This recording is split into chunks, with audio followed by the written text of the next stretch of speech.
నాగసాయి.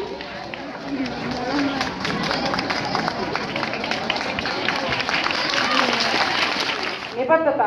ఎందుకంటే ప్రతిరోజు ఆ బాబుని సైకిల్ తొక్కించుకుంటూ, ఆ అబ్బాయికి సైకిల్ తొక్కడం అలవాటు అవ్వాలి, బడికి రావాలి.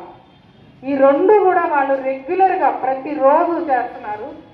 అలా మనం ఏ పనైనా ఒక అంకిత భావంతో చేసినప్పుడు ఖచ్చితంగా మనం అనుకున్న లక్ష్యాన్ని చేరుకుంటాము. అందుకే వారు ఇప్పుడు డయాస్ మీద తీసుకొస్తున్నప్పుడు నేను వారించలేదు, ఎక్కలేరు వద్దు అని నేను అనలేదు. ఎందుకంటే చెయ్యాలి.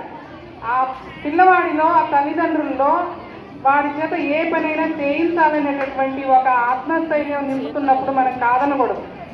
వాళ్ళలో యొక్క ఆ పట్టుదలని గమనించి మాత్రమే ఈ ప్రైజ్ని వాళ్ళకి ఇవ్వడం జరిగింది. ఈ రెగ్యులారిటీ అనేది మనం అన్నీ బాగున్న మనం ఎందుకు మెయింటైన్ చేయట్లేదు అనేది మిగతా పిల్లలు ఆలోచించండి ఒకసారి. అర్థమైందా?